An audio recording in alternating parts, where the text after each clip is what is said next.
மாத்திரை நமக ஜெயகுருதத் ஜெயகுரு பிரசரம். நமஸ்காரம். நான் கரூர்ல இருந்து வல்சலா பணிக்கர், பிரசன்ன ஜோதிடர். இன்னைக்கு நம்ம ராகு கேது பயிற்சியுடைய பலன்கள் மீன ராசிக்கு எப்படி இருக்குன்னு பார்க்க போறோம். இந்த ராகு கேது எப்போ பயிற்சி ஆகுது அப்படின்னா, திருக்கணிதப்படி 2025 மே மாதம் 21ஆம் தேதியும், வாக்கியப்படி 2025 ஏப்ரல் மாதம் 26ஆம் தேதியும் பயிற்சி ஆகுது. ராகு மீன ராசியிலிருந்து கும்ப ராசிக்கும், கேது கன்னி ராசியிலிருந்து சிம்ம ராசிக்கும் பயிற்சி ஆகுது. பொதுவாகவே ராகு கேதுக்கள் வக்ர கிரகம். ஸோ அதனால பின்னோக்கி தான் நகரும். இப்போ இந்த குரு சனிலாம் எடுத்துக்கிட்டீங்க அப்படின்னா, அவங்கெல்லாம் ஒரு வக்ர காலகட்டங்கிறது ஒரு 5 மாதம் அப்ராக்சிமேட்டா. ஸோ அவங்க வக்ர நிவர்த்தி ஆகிட்டு முன்னோக்கி தான் நகருவாங்க. 1ஆம் இடத்துல இருந்தால் 2, 3, 4 அந்த மாதிரி போவாங்க. சுக்கிரன் புதன் இதெல்லாம் குறிப்பிட்ட நாட்கள் வக்ரமாக இருக்கும். அவங்களும் வக்ர நிவர்த்தி ஆகிட்டு அடுத்தது 1, 2, 3 அந்த மாதிரி அசெண்டிங் ஆர்டரில் தான் போவாங்க, முன்னோக்கி தான் நகருவாங்க. ஆனால் இந்த ராகு கேது எப்போவுமே வக்ரமா இருக்குது. எப்பவுமே இந்த ராகு கேதுக்கள் வக்ர கிரகங்களா இருக்கனால அதோடைய நகரம் பின்னோக்கி தான் நகரும். இப்போ உங்க ராசியில இருந்து 1ஆம் இடத்துல இருந்து 2ஆம் இடத்துக்கு தானே ராகு போனோம். ஆனா வக்ர கிரகமா இருக்கனால ராகு 1ஆம் இடத்துல இருந்து 12ஆம் இடத்துக்கு, அதாவது உங்க ராசியில இருந்து 12ஆம் இடத்துக்கு ராகுவும், கேது இவ்வளவு நாளா 7ஆம் இடத்துல இருந்துச்சு, இப்போ 6ஆம் இடத்துக்கும் பயிற்சி ஆயிருக்கு. இவ்வளோ நாளாக இருந்த மன உளைச்சல் அப்படிங்கிறது கம்ப்ளீட்டாக க்யூர் ஆயிரும். ராகு ஜென்ம ராசியில் இருக்கிறது அவ்வளோ நல்லது கிடையாது. பொதுவாக ஜென்ம சனி உங்களுக்கு இருக்குது, நான் அதை இல்லைன்னு சொல்ல. 7 சனியுடைய இது பாதிப்புகள் இருக்கும். ஆனால் கொஞ்சம் ரிலாக்ஸேஷன், அதாவது நீங்கள் நீண்ட தூரம் பயணம் பண்ணி போகிறீங்க, வெயில் கொளுத்துது. ஆனால் அந்த இடத்துல ஒரு மரம் இருக்குது அப்படின்னா கொஞ்சம் நிழல் இருக்கும்ல, அந்த இடத்துல போய் நின்று அப்பாடா அப்படின்னு சொல்லலாம். ஆனால் உங்களை சுற்றி வெயில் இருக்குதா, ஆனால் கொஞ்சம் குடை இருக்குது இல்லதான் ஒரு நிழல் இருக்குன்னா எப்படி இருக்குமோ அது மாதிரி இந்த ராகு கேது பயிற்சி உங்களுக்கு இருக்க போகுது. என்னன்னா, இவ்வளோ நாளாக ரொம்ப டென்ஷன், டிப்ரெஷன், எதை தொட்டாலும் ஃபெயிலியர், இந்த மாதிரி விஷயங்களை கொடுத்துட்டு இருக்கோம். அது போகாதுன்னு 7ல் இருந்த கேது உங்களுடைய கணவனோ அல்லது மனைவியோ உங்களோட லைஃப் பார்ட்னர் கிட்டையும் அதாவது சண்டை, நிம்மதி இல்லாத ஒரு வாழ்க்கையை கொடுத்துட்டு இருக்கோம். இப்போ கேதுவும் 6ஆம் இடத்துக்கு போயிருச்சு, ராகு 12ஆம் இடத்துக்கு வந்துருச்சு. ஸோ அதனால உங்களுக்கு பிரச்சனைகள்ல இருந்து, நிறைய பிரச்சனைகள்ல இருந்து விடுதலை தான் வச்சுக்கோங்களேன். 12ஆம் இடத்திற்கு வந்திருக்கக்கூடிய ராகு கொடுப்பாரு. நிறைய பேருக்கு வெளியூர், வெளிமாநிலம், வெளிநாடு போகக்கூடிய வாய்ப்பு இருக்கு. முக்கியமா உத்தியோகத்தில் இருக்கிறவங்க ஃபாரின்ல போய் நீங்க வேலை பார்க்கணும்னு நினைக்கிறீங்க அப்படின்னா வெளிநாடு போறதுக்கு உண்டான அமைப்பு இந்த டைம்ல இருக்கு. அப்ப ராகுவே, அதாவது ராகு யோக காரகன். ஸோ நீங்க என்ன விஷயங்கள் யோகம்னு நினைக்கிறீங்களோ அந்த விஷயத்தை செய்ய முடியும். நிறைய பேர் ட்ரை பண்ணுங்க, ஃபாரின் வேலைக்கு ட்ரை பண்ணுங்க. இந்த டைம்ல கண்டிப்பாக போக முடியும். 6ஆம் இடத்துல வந்திருக்கக்கூடிய கேது கடன் ரீதியாக உங்களுக்கு எவ்வளோ மன உளைச்சல் இருந்தாலும் அத்தனை மன உளைச்சலையும் நீக்கி கொடுத்துருவாரு. 6ஆம் இடத்துல வந்திருக்கக்கூடிய கேது கடன் ரீதியாக இருக்கக்கூடிய பிரச்சனைகள் எல்லாமே படிப்படியாக குறைஞ்சிரும். கடனால உங்களுக்கு பெரிய பிரச்சனைகள் இருந்துச்சு அப்படின்னா நீங்கள் வழிபாடு பண்ணுங்க. வியாழக்கிழமை யமகண்ட நேரம் வருது இல்லையா, அந்த யமகண்ட நேரத்தில் சித்திரகுப்தர் வழிபாடு பண்ணீங்க அப்படின்னா ரொம்ப ரொம்ப நல்லது. கடன் ரீதியாக எவ்வளோ பிரச்சனைகள் இருந்தாலும் அது எல்லாமே காணாமல் போயிடும். இந்த வழிபாடை மட்டும் பண்ணுங்க, கடன் ரீதியாக இருக்கக்கூடிய அத்தனை பிரச்சனையும் சால்வ் ஆயிரும். உங்களுக்கு கவலையே பட வேண்டாம். வழக்குகள் இருந்துச்சு அப்படின்னா அந்த வழக்குகளில் வெற்றி கிடைக்கும். அதே மாதிரி மருத்துவம் சம்மந்தப்பட்டது தீராத நோய் இருக்கு அப்படின்னா அந்த வியாதிக்கெல்லாம் இந்த டைம் நீங்க ட்ரீட்மெண்ட் எடுத்தீங்கன்னா அதுலேயும் சக்சஸ் ஆகிறதுக்கு உண்டான அமைப்பு இருக்குது. நீண்ட தூர பிரயாணம் பண்ணி போகக்கூடிய அமைப்புகள்லாம் இருக்கு. ஆனால் அலைச்சல் இருக்கு. ஒரு உத்தியோக ரீதியாவோ அல்லது படிப்பு ரீதியாகவோ உங்களுடைய தொழில் விஷயமாவோ அடிக்கடி அலைச்சல், வெளியூர் பிரயாணங்கள், வெளிநாடு பிரயாணங்கள், இது எல்லாமே போயிட்டு இருக்க மாதிரி இருக்கும். இந்த காலகட்டத்தில் புதுசாக நீங்க பிஸ்னஸ் செய்யணும் அப்படின்னா உங்களுடைய சுய ஜாதகத்தில் தொழிலுக்கு உண்டான இடம் எப்படி இருக்கு, 10ஆம் அதிபதி எப்படி இருக்கு அப்படிங்கிறத நீங்க உங்களுடைய ஃபேமிலி அஸ்ட்ராலஜர்ட்ட கன்சல்ட் பண்ணிக்கணும். ஏன்னா 12ஆம் இடம்ங்கிறது விரயம் மட்டும் இல்லை, இன்வெஸ்ட்மெண்ட்டும் கூட. ஆனா ராகு வந்திருக்கனால இந்த டைம்ல பண்ணலாமாங்கிறது உங்களுடைய ஜாதகத்தில் தசா புத்தி எல்லாம் கால்குலேஷன் பண்ணி தான் பண்ணணும். குரு வந்திருந்தா கூட யோசிக்கலாம். ஆனால் ராகு 12ஆம் இடத்துல வந்திருக்கனால ஒரு விரயம் அப்படிங்கிறது இருக்கு. அது நீங்க சொத்து சேர்க்கை, இந்த மாதிரி 6ஆம் இடத்துல வந்திருக்கக்கூடிய கேது சொத்து மேல சொத்து சேர்க்கையை உண்டு பண்ணி கொடுப்பாரு. இந்த டைம்ல நீங்க ஒரு வீடு வாங்கலாமான தாராளமா வாங்கலாம். ஏன்னா விரயம்ங்கிறது நீங்களாக விரயத்தை ஏற்படுத்திக்கிட்டிங்கன்னா அது சுபமாக போய் முடியும். ஸோ ஒரு பிஸ்னஸ் இன்வெஸ்ட்மெண்ட் பண்ணுறது, ஒரு இடம் வாங்குறது, ஒரு வீடு வாங்குறது, இந்த மாதிரி விஷயங்கள்லாம் நீங்கள் இந்த டைமில் பண்ணுறதுக்கு நல்ல டைமு.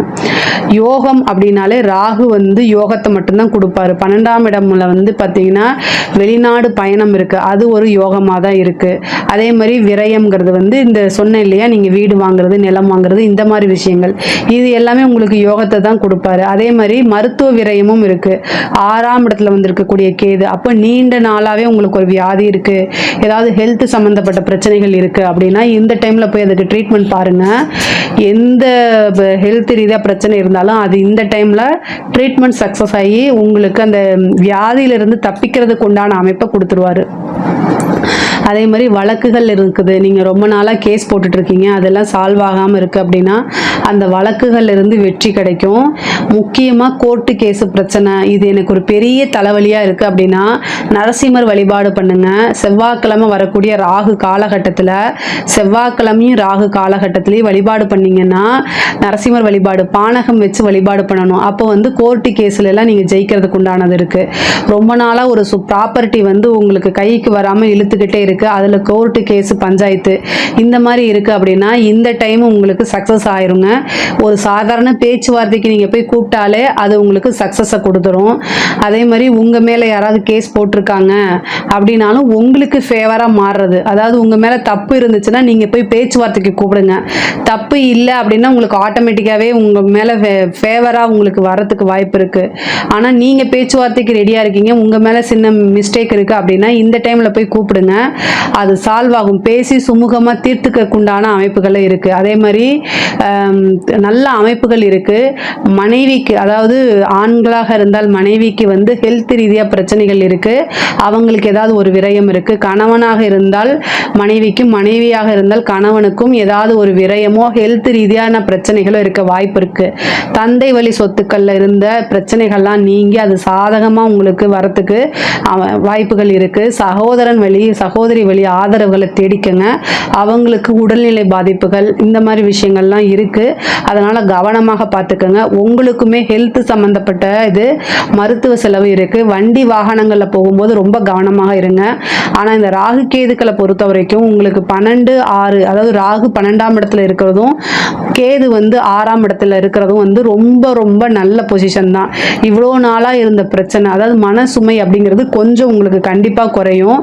மைண்டு வந்து ரிலாக்ஸேஷனாக இருக்குங்க. மைண்டு வந்து இவ்வளோ நாளாக டிப்ரெஷன், ஏதாவது மன அழுத்தங்கள் இவ்வளோ நாளாக இருந்திருக்கும், அந்த அழுத்தங்கள் எல்லாமே கொஞ்சம் கொஞ்சமாக உங்களுக்கு காணா போயிடும். சனி வந்து ஒரு விஷயத்தை செய்வார் தான், நான் இல்லைன்னு சொல்லலை. ஆனால் ராகு கேதுவோடைய தீமைகள் கண்டிப்பாக உங்களுக்கு உறைஞ்சிருக்கும். இவ்வளோ நாளாக இனம் புரியாத கவலை, பதட்டங்கள், எதை எடுத்தாலும் ஃபெயிலியர் ஆகிறது, இந்த மாதிரி நடந்துட்டு இருக்கும் இல்லையா, அது எல்லாமே இனிமேல் இருக்காது. எடுத்த காரியங்களில் உங்களுக்கு வெற்றி அப்படிங்கிறது, ஏன்னா 6ஆம் இடம் அப்படிங்கிறது வந்து பார்த்திங்கன்னா கேது இருக்கிறது ரொம்ப ரொம்ப நல்லது. அப்போ எடுத்த காரியங்கள் வந்து இவ்வளோ நாளாக தடைகள் அல்லது தாமதத்தை உண்டு பண்ணிட்டு இருக்கோம், இப்போ வந்து உங்களுக்கு சக்ஸஸை கொடுக்கும். அதே மாதிரி மனதுக்கு பிடித்த நபர்களுடைய உறவுகள் வந்து உங்களுக்கு சுமூகமாக இருக்காது, அது வந்து ரிலேஷன்ஷிப் கட் ஆகிறதுக்கு உண்டான வாய்ப்புகளை கொடுத்துரும். அவங்க யார் அப்படிங்கிறத புரிஞ்சுக்கிட்டு உணர்ந்துக்கிட்டு வரக்கூடிய சூழ்நிலைகள் தான் இந்த டைமில் உங்களுக்கு இருக்குது. அதனால் மனசை போட்டு கஷ்டப்படுத்திக்காதீங்க. அரசியல் துறை சம்மந்தப்பட்டவங்களுக்கு இது ரொம்ப ரொம்ப சூப்பராக இருக்குது, மிகப்பெரிய லெவலில் யோகம். அரசியல்வாதிகளுக்கெல்லாம் நல்ல யோகமான காலகட்டம். ராகு 12ல் வந்திருக்கனால பிரம்மாண்ட வளர்ச்சி. சனியும் இதற்கு பொதுவாகவே சனி ராகுக்கு எதெல்லாம் அரசியலுக்கு சப்போர்ட் பண்ணுற கிரகம், அதனால் மிகப்பெரிய லெவலில் யோகம் தான் உங்களுக்கு. ஆனால் சனி வந்திருக்கனால பொதுமக்களுடைய சப்போர்ட் உங்களுக்கு பெரிய லெவலில் கிடச்சிரும். ஆனால் ராகு கேது வந்து நல்ல பொசிஷனில் இருக்கனால தலைமையிடத்தில் உங்களுக்கு பெரிய லெவலில் சப்போர்ட்டு. அதே மாதிரி தேர்தலில் வெற்றி, அதாவது ஒரு எலெக்ஷன் வைக்கிறாங்க அப்படின்னா கட்சிக்குள்ளேயே இருந்தாலும் சரி, பொது தேர்தலாக இருந்தாலும் அதில் வெற்றி வாய்ப்பு அப்படிங்கிறது உங்களுக்கு நிறைய இருக்குது. அதனால் இந்த டைமை கரெக்டாக யூஸ் பண்ணிக்கோங்க. அரசாங்க அதிகாரிகளுக்கெல்லாம் நல்ல வளர்ச்சிங்க. காசு பணம் பல வகையில் இருந்து வந்துடும். அப்புறம் ஒரு ப்ரொமோஷன் வரும், உங்களுடைய வேலை அங்கீகரிக்கப்படக்கூடிய வேலையாக இருக்கும். நிறைய பேத்துக்கு கவர்மெண்ட் ஜாப் கிடைக்கிறதுக்கு உண்டான அமைப்பு இருக்குது, மிகப்பெரிய லெவலில் யோகம். ஏதாவது எக்ஸாம்ஸ் இருந்தால் கிளியர் பண்ணுங்கள், கவர்மெண்ட் எக்ஸாம்ஸ் எழுதுங்க, இன்டர்வியூ உங்களுக்கு கிடைக்கும். நல்ல பெரிய லெவலில் வளர்ச்சி இருக்குது, மிகப்பெரிய லெவலில் வளர்ச்சி. கவர்மெண்ட் போஸ்டிங் இந்த 6ல் வந்திருக்கக்கூடிய கேது வந்து ஏதாவது ஒரு கவர்மெண்ட் ஜாப்பை உங்களுக்கு வாங்கி கொடுக்கறதுக்கு உண்டான விஷயங்களை பண்ணுவார். தெய்வ அனுகூலத்தை தேடிக்கங்க, ரொம்ப ரொம்ப நல்லது. 6ஆம் இடம்ங்கிறது வந்து ஹெல்த். ஸோ ஹெல்த்தில் ஏதாவது ஒரு பிரச்சனைகள் வரத்துக்கு வாய்ப்பு இருக்குது. ரொம்ப கவனம். பெண்களை பொறுத்த வரைக்கும் உங்களுடைய கால் சம்மந்தப்பட்டது, பாதம் சம்மந்தப்பட்டது, வயிறு சம்மந்தப்பட்டது, யூட்ரஸ் சம்மந்தப்பட்ட விஷயங்கள் எல்லாம் கவனமாக இருக்கணும். ஆடை ஆபரண சேர்க்கை இருக்குது. பெண்களுக்கு நல்ல வளர்ச்சி, காசு பணம் சம்பாதிக்கக்கூடிய காலகட்டமாக இருக்குது. 7.5 சனி ஒரு பக்கம் இருந்தாலுமே ராகு கேது உங்களுக்கு நன்மையை தான் செய்யும். முழுக்க முழுக்க நல்ல பொசிஷனில் இருக்கனால ராகு கேது உங்களுக்கு நன்மையை தான் செய்யும். பொதுவாகவே உறவுகளிடையே வந்து சுமூகமாக போய்க்கிறது மீனராசிக்கு நல்லது. ஏன்னா வந்து 6ஆம் இடத்துல இருக்கனால சண்டை சச்சரவுகள், விவாகரத்து இதையும் 6ஆம் இடம் குறிக்கும். ஸோ கேது வந்திருக்கனால அதுவுமே ஃபேவராக வரதுக்கு வாய்ப்புகள் இருக்குது. அதனால் ரொம்ப கவனமாக இருங்க உறவுகள் கிட்ட. ஸோ உங்களுக்கு பிடித்தமான நபர்கள் அப்படின்னா அவங்க கூட அனுசரித்து போகிறது நல்லது. எடுத்தோம் கவுத்தோன்னு ஒரு விஷயத்தை செய்யாதீங்க. பொதுவாகவே மீனராசிக்காரங்க ஒரு பிரச்சனை வருதுன்னா அந்த பிரச்சனையில் மாட்டிக்காமல் எப்படி வெளியில் வர்றது அப்படின்னு தெரிஞ்சுக்கிறதுல மிகப்பெரிய வல்லவர்களாக தான் நீங்கள் இருப்பீங்க. மேக்சிமம் எந்த பிரச்சனையும் போய் சிக்கிக்க மாட்டீங்க. ஆனாலும் நீங்கள் ரொம்ப கவனமாக இருக்கணும். 6ஆம் இடத்துக்கு வந்திருக்கக்கூடிய கேது உறவுகளுக்கிடையே சண்டை போட்டு பிரிஞ்சுக்கக்கூடிய அமைப்புகள் இருக்குது. அதே மாதிரி நிறைய விரயங்கள் ஆகும். அது விரயங்கள் எல்லாமே சுப விரயமாக மாற்றிக்கிறது நல்லது. பொதுவாகவே 12ஆம் இடத்துல வந்திருக்கக்கூடிய கேது வந்து வெளிநாடு பயணங்கள் இருக்கும்போது அந்த வெளிநாட்டுக்கு பயணத்துக்கு போகும்போது அது நல்ல ஆதாயமாக மாறும். அதே நேரத்தில் அங்கே போயிட்டு ரொம்ப கவனமாக இருக்கக்கூடியதும் இருக்குது. ஏன்னா மருத்துவ விரயமும் அதில் தான் இருக்குது. நைட் டைம் ட்ராவல் பண்ணுறது இந்த மாதிரி விஷயங்கள் எல்லாம் ரொம்ப ரொம்ப கவனமாக இருக்கணும். பொதுவாகவே ராகு கேது பயிற்சி வந்து உங்கள் ராசியை பொறுத்த வரைக்கும், மீன ராசியை பொறுத்த வரைக்கும் ரொம்ப ரொம்ப நல்லா தான் இருக்குது. அதாவது உங்களுக்கு பரிகாரங்கள் வேணும், உங்களுக்கு ஏதாவது சந்தேகங்கள் இருக்குது, பரிகாரங்கள் வேணும், என்ன வழிபாடு செஞ்சால் நான் முன்னேற முடியும் அப்படின்னு உங்களுக்கு தோணுச்சு அப்படின்னா கமெண்ட்ஸில் பதிவு பண்ணுங்கள். கண்டிப்பாக நான் ஆன்சர் பண்ணுறேன். நம்மளுடைய சேனலை லைக் பண்ணுங்கள், ஷேர் பண்ணுங்கள், சப்ஸ்கிரைப் பண்ணுங்கள். நன்றி, வணக்கம்.